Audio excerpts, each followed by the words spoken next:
Broadcast is now starting. All attendees are in listen-only mode. Hey there, everybody. Thank you very much for joining us for today's session.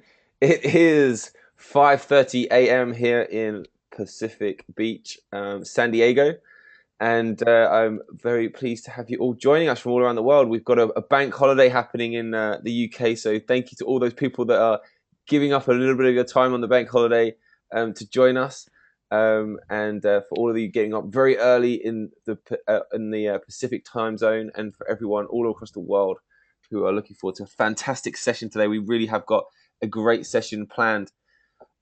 Before I do anything, as always, can I just ask that you raise your hand to let me know that you can hear me loud and clear? Okie doke. Thank you very much for that. I can see your hands up. Brilliant. I'm now going to put all your hands back down again, just so you can do that.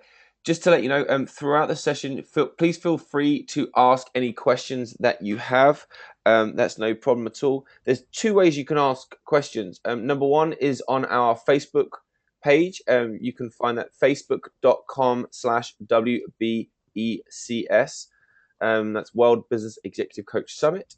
You can just answer them on the wall. That's facebook.com/WBECS. If you haven't joined us as a friend or as a like on there, please do. There's lots of awesomeness we share on there. I think one of the last few posts has been a link to some great resources from Marshall Goldsmith, and we don't really just do anything on there other than lots of awesomeness. So please do jump on there.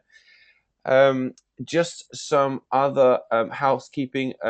The recording is being made of today's session, and we will be making it available to everybody in the members area, for those who buy a ticket. As you may have seen in the email that I sent, each week I'm going to pick one of the sessions to release to everybody, just so you've got something to enjoy over the weekend. I'm not sure what that session will be this year, or this week, but keep an eye out for that. Anyway, without further ado, let's move on to our session. Today we have a very awesome session. Now, just to give you some background, I have a client I worked with for many years, a lady called Natalie Ashdown. And Natalie is an absolute rock star. She works very closely with some of the world's leading experts, and she very rarely recommends people to me. In fact, she's only ever recommended two people to me. One was our presenters today, Marvin and Grant, and the other was Sir John Whitmore. And we work so closely together that we have a very strong relationship, and I take anything that Natalie says as absolute gold. And she says, Ben, really, you do need to have these people presenting this year at WBECS. So we did some investigations and some snooping around and looked into them, spoke to some people that they'd worked with and learned from them, and we were blown away by some of the things that they're working on, and thought, yes, we really have to have them on board this year. So without further ado, I'd like to introduce Marvin Oka. Is that how I pronounce it, Marvin? Is that right? Yeah, well done, Ben. Yes. Thanks a lot. Cool.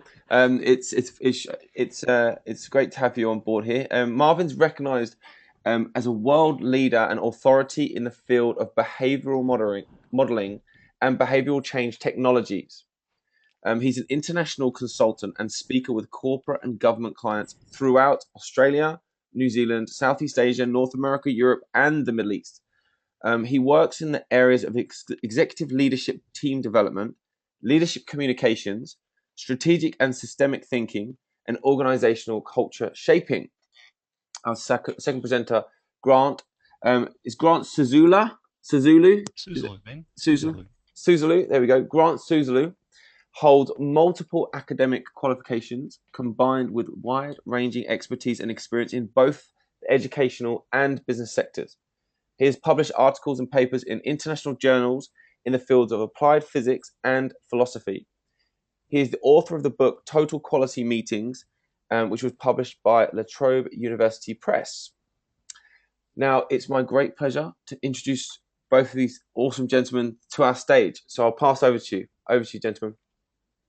Great. Thank you, Ben, and welcome everyone. And it's a great honor to be here and speaking with you all today.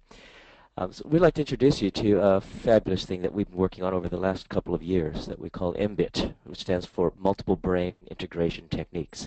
And it's very exciting, and one of the things that we found, and we've got so much to cover in such a short span of time, so pardon us if we go along at a relatively quick clip, but we've got a lot we want to share with you. One of the things that we're finding is that neuroscience, the latest neuroscience findings, is beginning to prove what ancient wisdom traditions have been saying for 2,500 to 3,500 years. When we look at the various wisdom traditions that are out there, they will speak often of the need for human compassion, or being able to follow the wisdom of the heart, or to having some degree of integration within the neurology of the human being. And they speak of it in many different terms. And in some ways, in modern day, we might think of phrases such as listen to the wisdom of your heart, or to be able to check in with your inner knowing or your inner wisdom. We might consider that to simply be lovely phrases for things that seem to be at some level, possibly at one level, common sense, but at other levels perhaps just simply good advice. But where's the hard science behind it? And we're starting to find that neuroscience today is actually putting the hard science behind it, that there actually are such things as wisdom of the heart and a wisdom of the gut. And we hear it in people's language today when people speak of things such as when they need to have a heartfelt connection with someone, or they have a heart-to-heart, or they trust their gut instinct. What do these kinds of phrases actually mean, and what do they actually refer to? And neuroscience is showing that we actually have three functioning brains, not just in the head, or what's known as the cephalic brain, but also we have a heart brain. The heart is a bona fide brain. It's what's called the cardiac brain, and so is the gut. The gut is what's called the enteric brain. Each is a complex adaptive neural network. Each has neurotransmitters. Each can be able to process information, can store memory, has neuroplasticity. Each is a thinking, learning organism.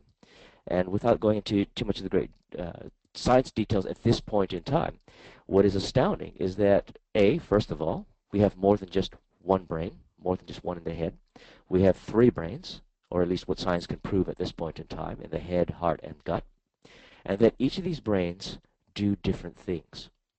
Now, interestingly, before we get into what they exactly do and how the significance of these findings are profound for professional coaches, because what it means is when clients come to you today, often what you're going to find is a lot of their challenges seems to be a breakdown of communication or integration between the wisdom of each of these brains. Because they do different things, it's easy for people to then experience, as we all commonly have, conflicts between the head, the heart, and the gut. The head wants to do one thing, the heart is saying another, the gut is saying something else.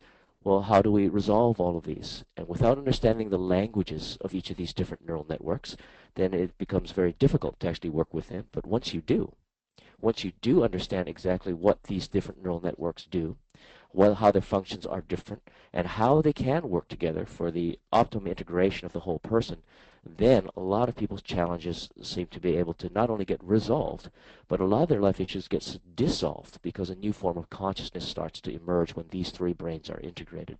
And we'll explain a lot more of what these mean over time.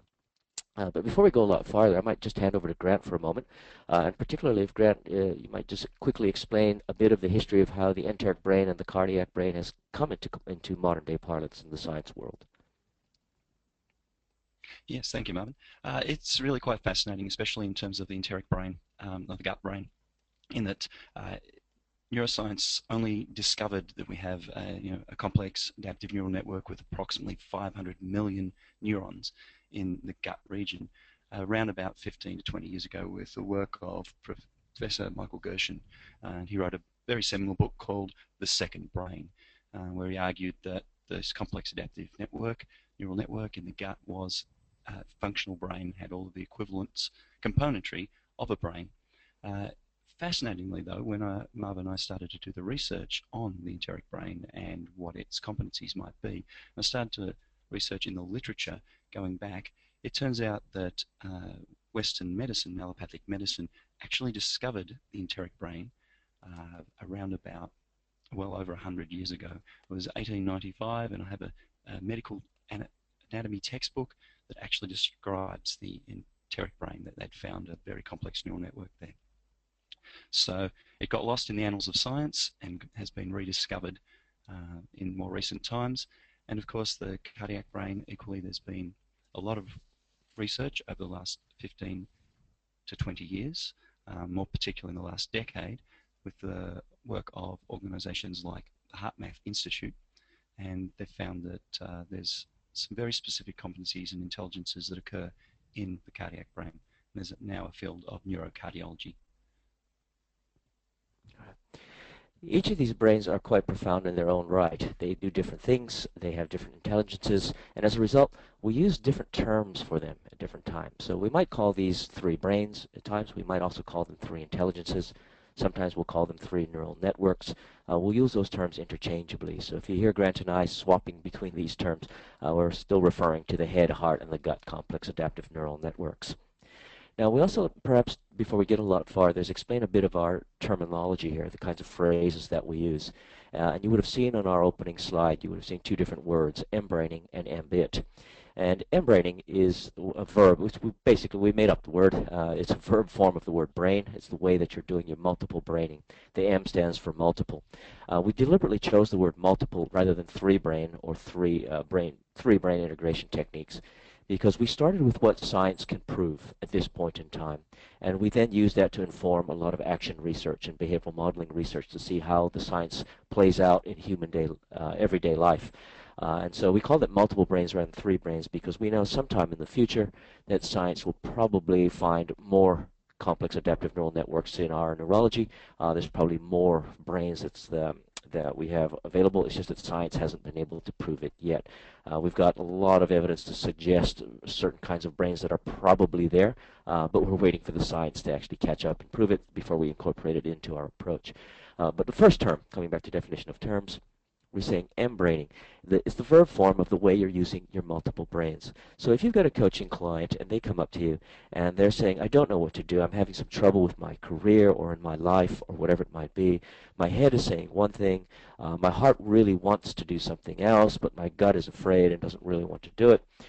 We're seeing that the way that they do their mBraining process, their multiple braining processes, to create essentially what is their challenge situation or their challenge state. But at the same time, we also use the term in a way that aligns the brain. So we say that they might need to do some mBraining processes so that their multiple brains get aligned and get integrated so that they are internally congruent with their decisions and actions. For that, how do you do that? We reach for a range of techniques, what we call multiple brain integration techniques, or mBIT.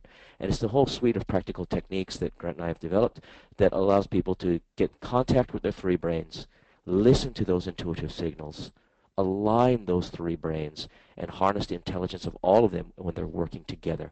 And we'll explain a bit coming up a bit later in this session what happens when those 3 brains do get aligned. Something quite remarkable starts to occur for the human being. Now, where we developed this didn't come out of the clear blue sky. It wasn't just Grant and I just sitting in the back room thinking about these things. There were a range of things that we pulled on and a range of things that we did also to start to produce a lot of this approach and this methodology. So again, I might hand over to Grant to give a quick overview as to how we came about developing multiple brain integration techniques. Thanks, Marvin. So basically what we wanted to do was ensure that we were using all of the neuroscience findings and the evidence from psychology, cognitive linguistics, all of the available scientific evidence to inform the sorts of action research and behavioral modeling we're doing.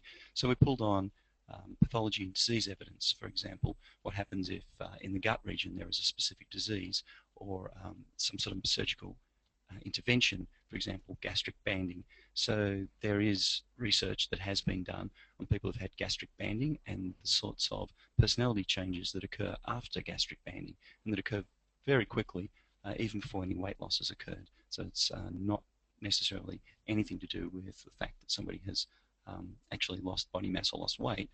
It's something that's occurring due to a constriction that the enteric brain has detected, and that causes certain sorts of changes in personality.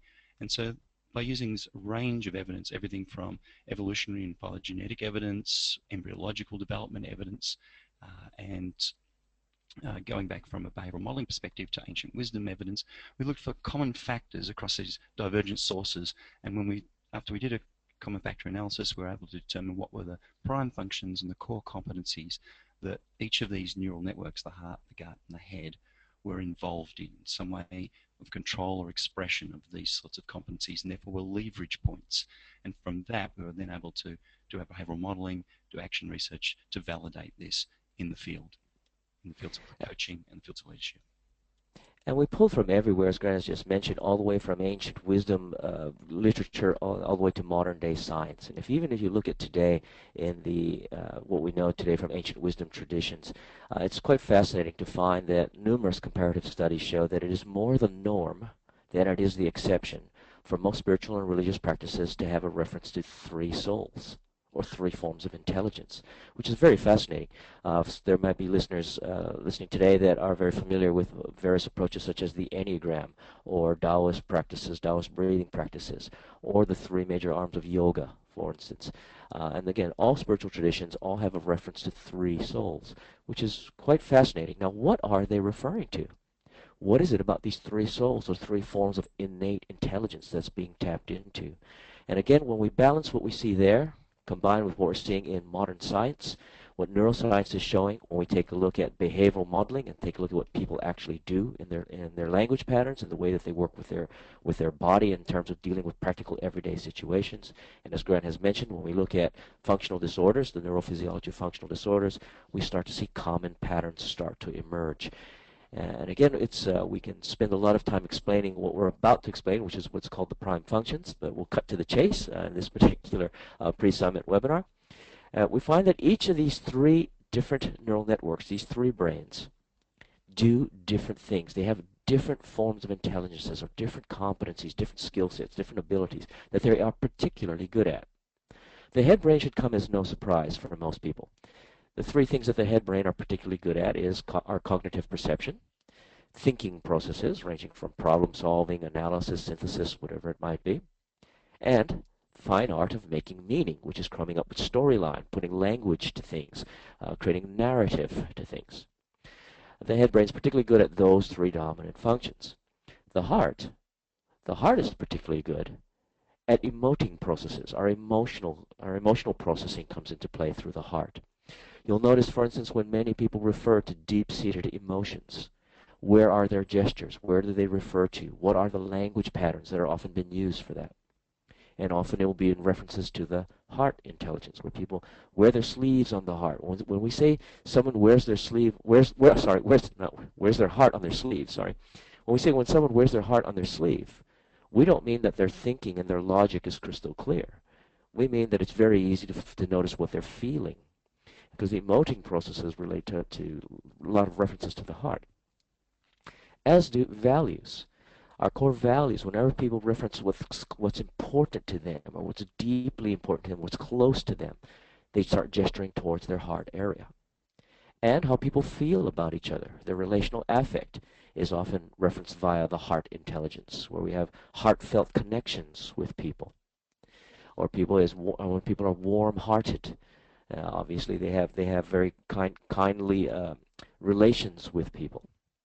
So it's interesting enough, we did several keynotes over the last year or so, and when we might often find people who are very familiar with the neuroscience work that's available today, particularly around neuroscience of leadership, neuroscience of peak performance.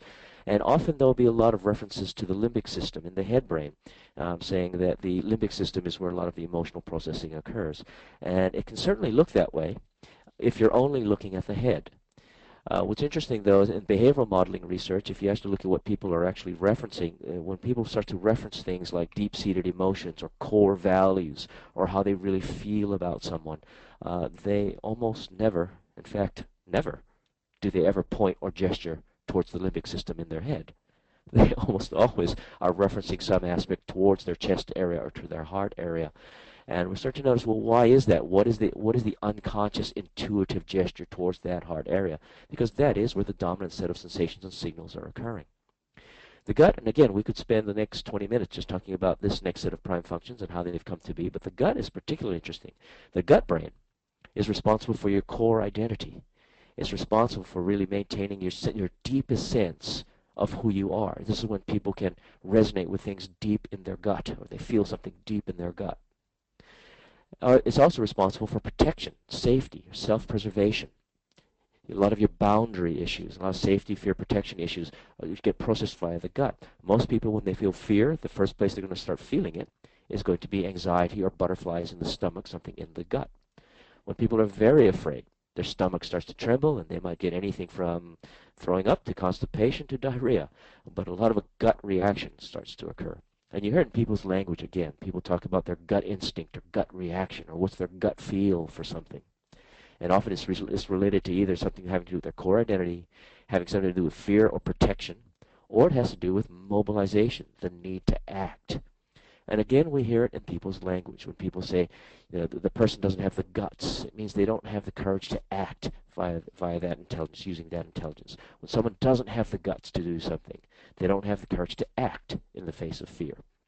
And so again, your capacity to mobilize yourself, to actually go into action, has much to do with processing in the gut intelligence. Now, these are very significant. First of all, just understanding that each of these different intelligences have these different prime functions or do these different prime functions is quite important.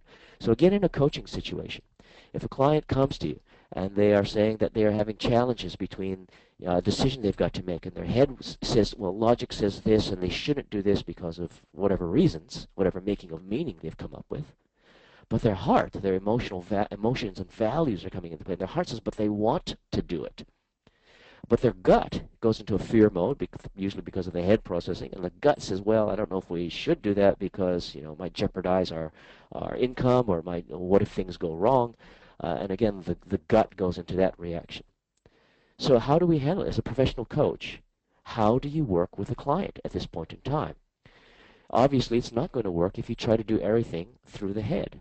If we said, well, great, let's try and analyze everything, and let's do a pros and cons on a sheet of paper. Well, that only works with the head, but that still doesn't really work with the emotional intelligence of the heart, or the gut, the identity and self-protection issues of the gut. So once again, a good mBIT, or good multiple brain integration technique coach, will recognize that all three brains are in play. It's important for all three brains to be heard, so all these functions are working together and aligned. And now becomes, how do we actually get all of these to work together for the person so that we get an innate congruence occurring within the person, and innate wisdom can also start to emerge about their decision. And we'll explain about how we go about that in just a moment with another framework that we have. Now, there's different other types of things that the three different neural networks can, how they interact with each other, what we call constraints. How is it that a client will come to you in a coaching situation and pose a range of different challenges to you? What can happen is when one or two of the brains are used to the exclusion of the others, where the heart just simply doesn't have a voice, or the gut is not being listened to, as an example. Or perhaps all three do have a voice, but the head is screaming so loud that it just overrides the other two, overrides one or the others. Or perhaps one intelligence is used inappropriately to do the job of the prime function of the others. This occurs when the heart tries to logic its way into finding out what my passion is in life.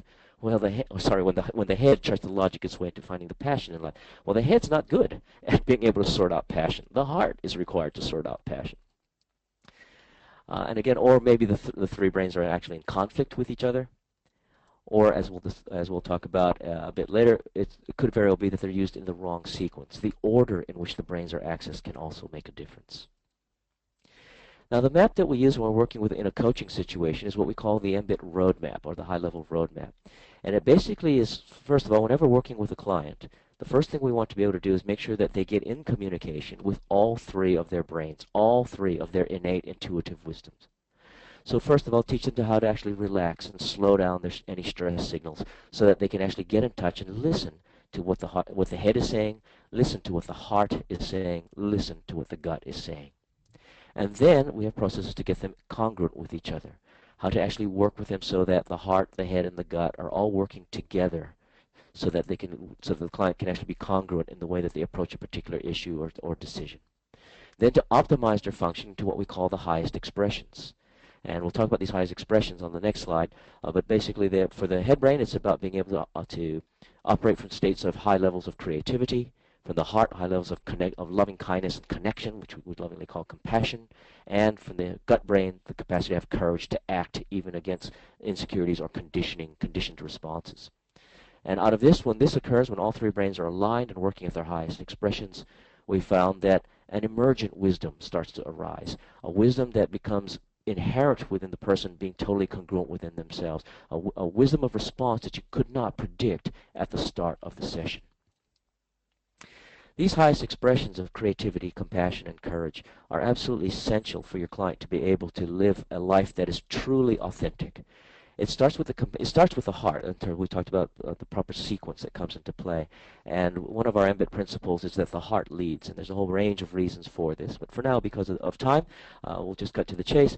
It starts with a sense of connection, a compassion for self, and then a connection to others, as a willingness to serve, a compassion that's there to look at the needs of others and to be willing to serve. And then it then engages the head to be able to be creative in creative options and approaches of how it responds. It has smart compassion, a way to respond to the world in a way that adds value, that expresses oneself in a way that creates value. And then this then directs the gut to mobilize and to, via a highest expression of courage, to be able to act despite insecurities that go with conditioning, or sometimes when society says this is not what you should be doing. But if it's true for you, if this is what your heart really feels, and your head has come up with an intelligent way to do this, then you've got to have the courage to act on your own authenticity, on what's true for you. And this is a major part of the mBIT coaching processes. In order to do this, some things you just might want to be aware of. Again, we're not going to go into this in great detail at this point in time, but you do want to know about what's called the autonomic nervous system. There's two arms, the sympathetic and parasympathetic. Some of our listeners may already be aware. The sympathetic system is very much responsible for your fight or flight syndrome. It's what activates you. This parasympathetic is the relaxation mode. Ideally, they need to work in balance with each other. And when they are in balance with each other, you get a much more, it's not the same as a flow state, but it can lead to a flow state. And so the key is to get autonomic balance. Now, what's fascinating about this is when you're overly stressed, when your client comes to you and they're overly stressed about a particular situation, or they might be overly depressed, too parasympathetic in their mode, it will be very difficult for them to actually harness their intuitive intelligences, their intuitive wisdom, with any degree of effectiveness, much less emergent wisdom. The first key is to get them into a state of autonomic balance, which can be measured via the heart. As HeartMath has shown us, what's called heart rate variability. And the easiest way to do this is through a process of simple breathing. A great researcher named Stephen Elliott has come up with a very simple process of simply having even breathing. He's found that a rate of roughly about 6 seconds in and 6 seconds out allows the person to be able to quickly balance their autonomic nervous system into a state where there's what's called autonomic coherence. So we take clients through a breathing process, then move them up the roadmap so that they can emerge their highest expressions and gain emergent wisdom. We love this quote from Stephen Jobs. Stephen Jobs won't read out the entire quote, but what's interesting to you is, because you can read it, what's interesting is to look what's inside of this particular quote. And again, he references the difference between the head brain, the heart brain, and the gut brain. And this line that he says on second to last there is that he says they somehow already know, meaning he's already referencing some forms of three intelligences. And again, it references to the emergent authentic way of being, the authentic self that can arise. You already know what you truly want to become. And Stephen Jobs was a great example of someone who can listen to all three of his brains and obviously emerge a very congruent way of actually interacting with the world.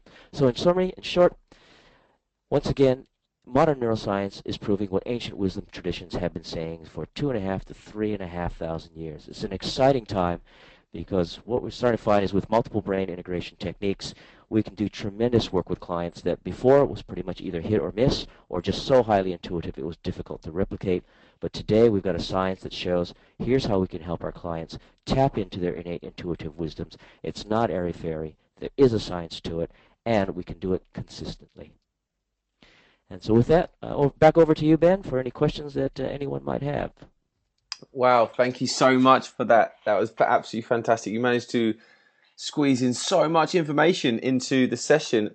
Awesome. And just got some of the feedback coming through. The last few posts been a terrific session. Wow, thank you so much. Guys, I would love to have some questions come through. I know there's lots have been asked. So I'm just going to filter through some of these sessions. There's been so much feedback. Wow.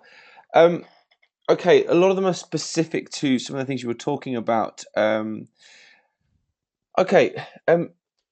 Are the three neural networks co-located in the brain or in different areas? They are in different. They are literally in the heart and the gut. However, the head, there is a central accessing point, or I should say, relay channel happening in the head.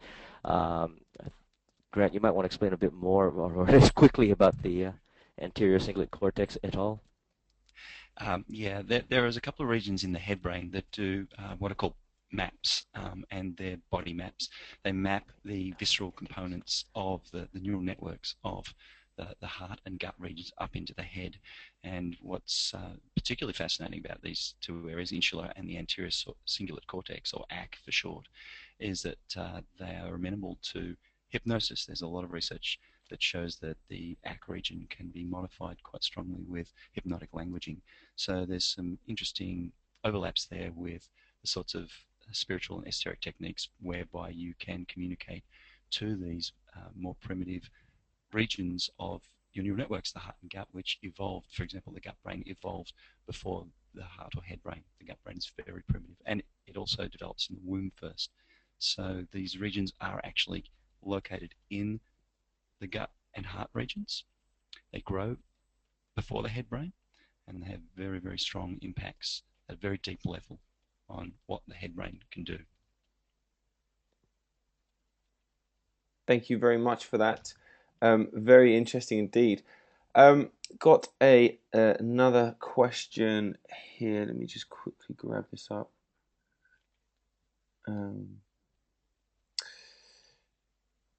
Okay, it says, someone's made a comment here. We call the alignment of the three centers of intelligent, authentic leadership. Do you have any comments around that? Yeah, we do. We would completely agree. One of the things that we find is when the three brains are aligned, a more authentic way of being starts to emerge. These are changes that are much more, technically the word's ontological. They're more ontological. A way of being starts to arise that is far more authentic. And in many ways, we often refer to mBIT coaches as liberators of the human spirit. What happens is people come alive when the three brains are aligned and integrated. A sense of authentic self-expression starts to emerge for the person. And that's why we call, when the three brains are not only aligned but performing at their optimum function, we call these the highest expressions. And what's being expressed is an authentic way of doing oneself. So yeah, we totally agree. Fantastic. Question here. Do different cultures use language that refers to other organs, or for example, the liver? That's a good question. Particularly in Chinese medicine, often they'll refer to the different organs having different forms of intelligence and different emoting processes even. And again, this may vary. As far as the actual question, the short answer is yes. In terms of mBIT, again, we've simply we chose to deliberately constrain ourselves to start with what modern science can actually prove, and then we build our techniques from there. So we're waiting for one day when modern science can prove those types of things, that there are actually intelligences in various organs. However, and then we'll build it in. But there's certainly a lot of evidence to suggest there is such a thing as a reproductive brain. Grant has found some research suggesting that the vagus plexi could also be legitimately a brain as well. Again, there's not enough science evidence to go with that, so we haven't built it in just yet. But we're very aware of those types of things that are in play. Fantastic. Yeah, I'll just add into that, if I can, Ben, that the enteric brain innervates the liver, the spleen, kidneys. So a lot of the sort of sub-intelligences we've subsumed that traditional Chinese medicine, Taoist philosophy, for example, would speak to very specific sub-intelligences of those organs. We've subsumed them under the gut brain because the gut brain does actually innervate and connect into all those organs, and so they're really just, in a lot of sense, a subcomponent of the overall computer of the gut brain. Fantastic. Thank you very much. Fascinating. This is absolutely fascinating. I wish you guys could see the feedback that's coming through. It truly is great. Just on that note of feedback, if you are on Facebook, can you jump onto facebook.com/WBECS? You should have a link in your questions box. Just to give us some feedback. I know both Grant and Marvin would love to hear from you and see how your experiences with the session were. Please feel free to just jump on there and just give your words of wisdom. And if you thought it was a terrible session, please post that on there as well and tag them in those sessions as well. I know nobody's going to have that, but one last question. A great question here. Is there some kind of sequence? So, for example, gut first, then the heart, or something like that, in which these three brains work for before accepting and making change happen? Absolutely. This is the short Awesome answer. question. Awesome question. Highly intuitive of the person to actually ask that. Yes, we've discovered that there is an organic sequence that seems to work better most of the time than others. Again, specific situations might require a different sequence, but for a majority of the time, we find is what we call the foundational sequence. It starts with the heart, then it goes to the head. So the heart goes into our highest expression state, and that then influences what the head's thought process is coming from that state of highest expression. Then it goes back to the heart, so the heart values the thoughts that the head has come up with. Then it goes down to the gut, so the gut can start to internalize and act upon those options, and then that goes then back to the heart. So basically the sequence is heart, head, heart, heart, gut, heart. Brilliant. Thank you very much. Okay, I'm going to call this session to an end for today. I really, really enjoyed the session. It's massively opened up my mind, and I think that's the case for a lot of people on the call today. There's some real wealth of information. You ran a really great session there, guys. Thank you so much. That was really hard to do within 30 minutes. I know for your full session that we have coming up in June that you're going to be taking this to the absolute next level. So be sure to come and join us, everyone who's with us today, to enjoy and deepen your learning. So without further ado, before you go, guys, please jump onto facebook.com/WBECS. Grant and Marvin, are you both on Facebook? I think you are. I know Grant is. Marvin, are you on Facebook as well? Not really, but I can get onto it through the mBraining. Okay, so there you go. So guys, if you have any questions, you can also ask those on that didn't get answered. I know there's a ton of questions that didn't get answered, so please continue that conversation over on the Facebook page. But thank you so much, everyone. We're 7 minutes over, so I'm going to call this session to an end. Take care, everyone, and have a wonderful week coming up. Kick some butt. All right, see you later, everyone. Bye-bye. Thanks, Ben. Thanks, Ben. Thanks, everyone.